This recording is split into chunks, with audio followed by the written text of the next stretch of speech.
Hello everyone, welcome to Shiksha nation. This side your mathematics mentor Ratan Kalra. स्वागत है बच्चों आप लोगों का क्वाड्रेटिक इक्वेशन के एक रैपिड रिवीजन में। बहुत जल्दी में इस चैप्टर को रिवाइज कर रहे होंगे। अगर तुम्हारा एग्जाम कल है, सुबह है, थोड़ी देर बाद है, तो ये जरूर देख कर जाना। एक क्वाड्रेटिक इक्वेशन का क्विक रिकैप आ जाएगा और कैसे क्वेश्चन आएंगे वो भी मैं बताने जा रहा हूँ। और शुरू करते हैं क्वाड्रेटिक इक्वेशन। बेटा क्वाड्रेटिक इक्वेशन होता क्या है? क्वाड्रेटिक पॉलिनोमियल की बात करते हैं सबसे पहले। Quadratic polynomial, quadratic polynomial, polynomial तो क्लियर हो गया होगा, उसका भी रैपिड रिवीजन है, वो भी देख सकते हो। Quadratic polynomial equals to zero अगर हम कर देंगे तो हमको मिल जाता है quadratic equation. Quadratic polynomial equals to zero कर देंगे तो हमको मिल जाएगा क्वाड्रेटिक इक्वेशन। क्वाड्रेटिक पॉलिनोमियल क्या होता है? With degree 2। डिग्री क्या होनी चाहिए? 2। डिग्री क्या होनी चाहिए? 2। अब क्वाड्रेटिक पॉलिनोमियल होता है क्या? ax square plus bx plus C is equals to zero. Definitions वगैरह वो सब तुम्हें आई होप सो पता होंगी। X square plus B X plus C equals to zero. A की वैल्यू जीरो नहीं होनी चाहिए। ए की वैल्यू जीरो नहीं होनी चाहिए। ए की वैल्यू जीरो नहीं होनी चाहिए। अब ये थी बेटा क्वाड्रेटिक पॉलिनोमियल इक्वेशन। पॉलिनोमियल क्या होता है? X square plus B X plus C. Quadratic equation क्या होता है? इसी को जीरो के बराबर कर देंगे हमको आंसर मिल जाएगा। अब इसके ग्राफ की अगर हम बात कर लेते हैं, इसके ग्राफ की बच्चों बात कर लेते हैं।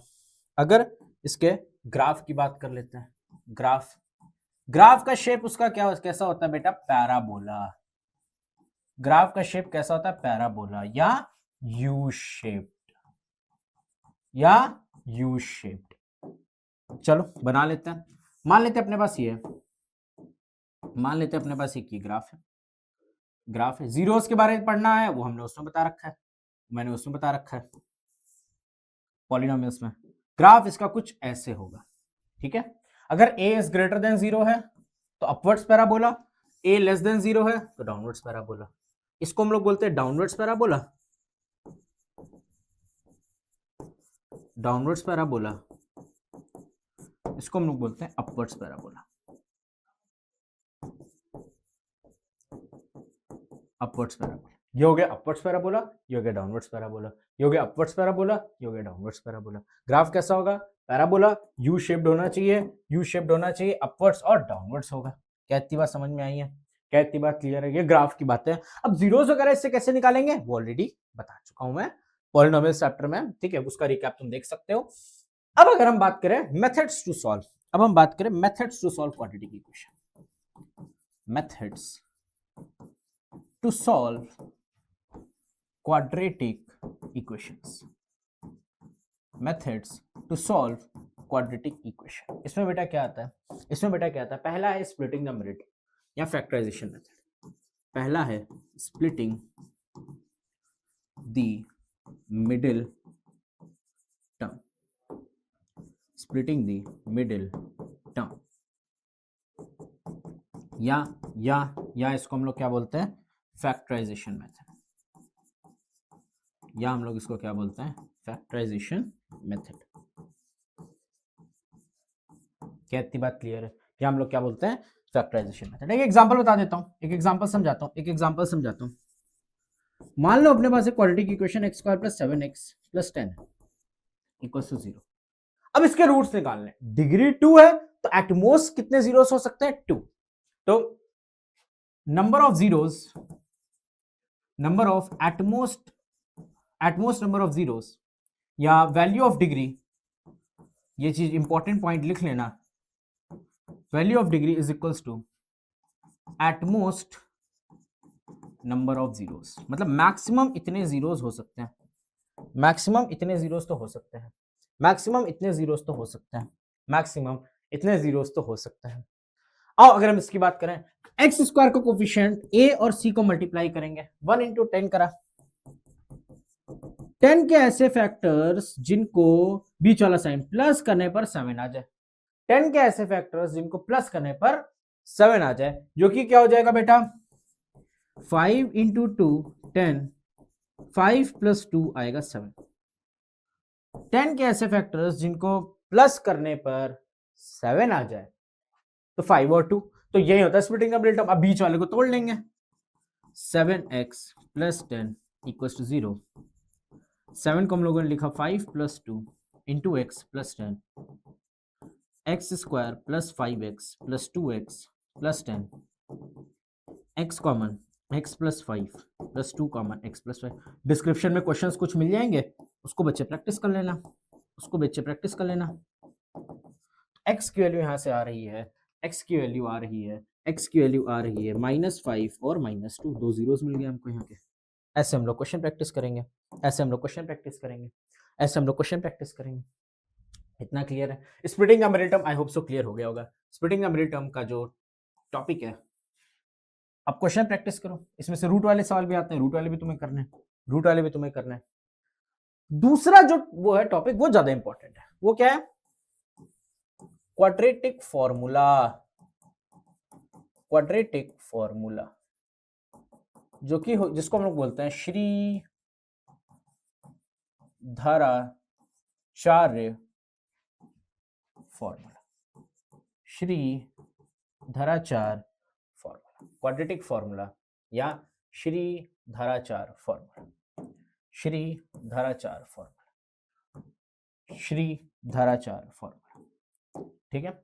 अब बेटा अगर हमारे पास क्वाड्रेटिक इक्वेशन है ax² plus bx plus c बराबर 0, x की वैल्यू आ जाएगी -b plus minus under root of b² minus 4ac upon 2a।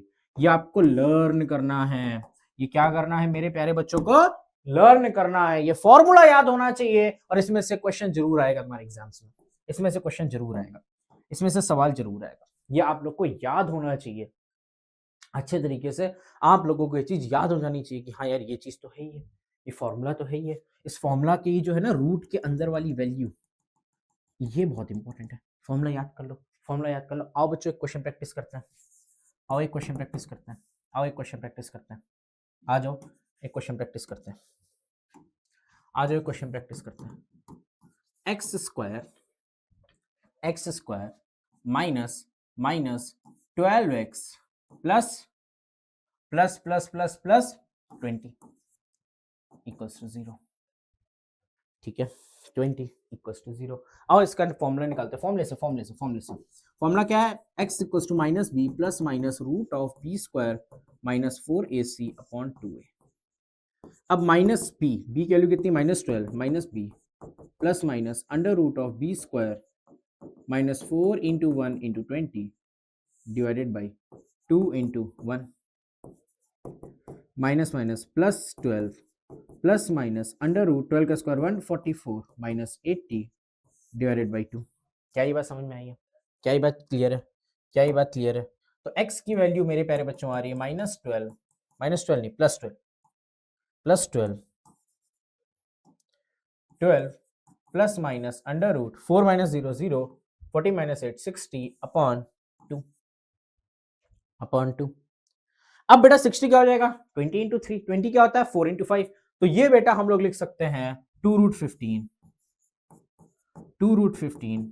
और ये तुम लोगों को पता होगा x की वैल्यू 2 कॉमन 6 प्लस माइनस 20 के ऐसे फैक्टर्स प्लस करने पर 12 आ जाए, 10 और 2, यस और नो? 10 और 2। तो यहाँ पे कहा दिक्कत आ रही? b² minus 4 into a into c, b² 144 minus 4 5 6 64। ओए होए होए होए, ये 64 आएगा, ये 64 आएगा, ये 64 आएगा। ये 12 plus minus root of 64 upon 2, 12 plus minus 8 upon 2।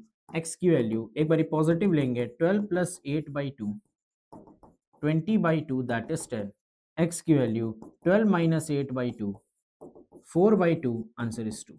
तो x की दो वैल्यूज आ रही हैं, x की दो वैल्यूज आ रही हैं 10 और 2, x की दो वैल्यूज आ गई 10 और 2।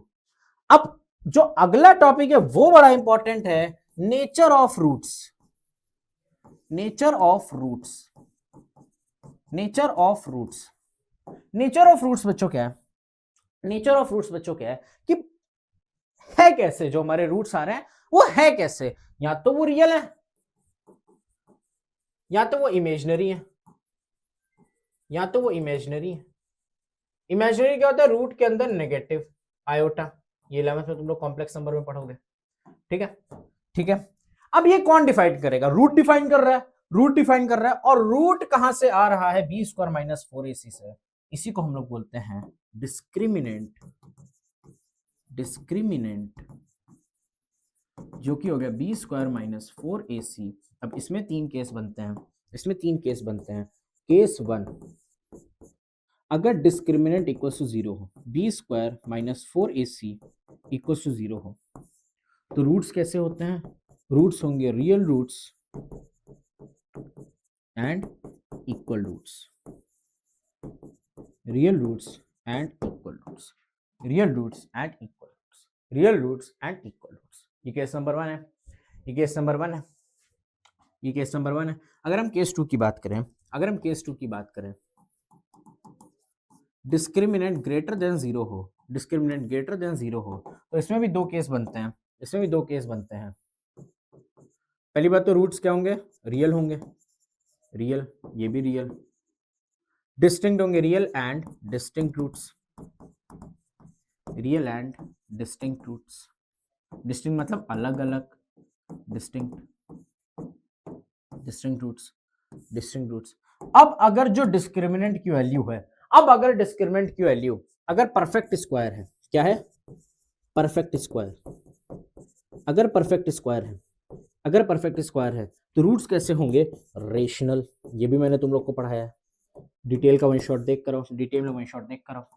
अगर डिस्क्रिमिनेंट की value not a perfect square है, क्या है? नॉट ए परफेक्ट स्क्वायर, तब क्या होगा? रूट्स कैसे होंगे? इर्रेशनल होंगे। एग्जाम का इंपॉर्टेंट पॉइंट मैंने यहां पे लिखा है कि रूट्स की रेशनल और इरेशनल कब होंगे, कैसे पता चलेगा? वो यहां से पता चलेगा, वो बच्चे यहां से पता चलेगा, वो चैंपियंस यहां से पता चलेगा, वो यहां से पता चलेगा,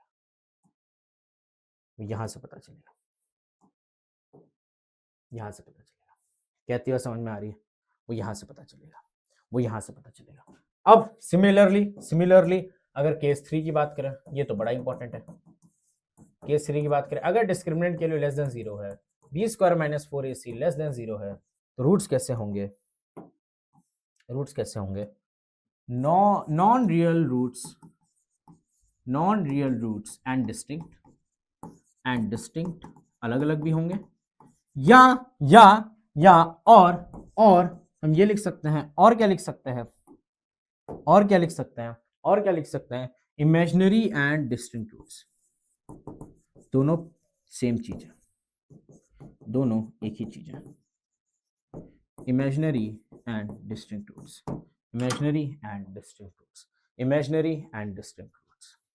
तो ये था बेटा क्वाड्रेटिक इक्वेशन का एक क्विक रिवीजन, जिसमें हम लोगों ने समझा क्वाड्रेटिक इक्वेशंस क्या होते हैं। क्वाड्रेटिक इक्वेशंस के बाद हमने वो समझा कि इसके रूट्स कैसे फाइंड करें, ग्राफ क्या होता है, हमने देखा स्प्लिटिंग द मिडिल टर्म, हमने देखा formula, quadratic formula x equals to -b plus minus root of b square minus 4ac upon 2 है।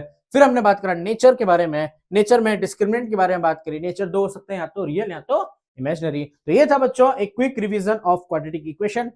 मिलते हैं अगले चैप्टर में, कमेंट करके बताना अगला चैप्टर कौन सा चाहिए। So this is all about today's session. Till then, पढ़ाई करते रहे। Bye bye, take care, good bye.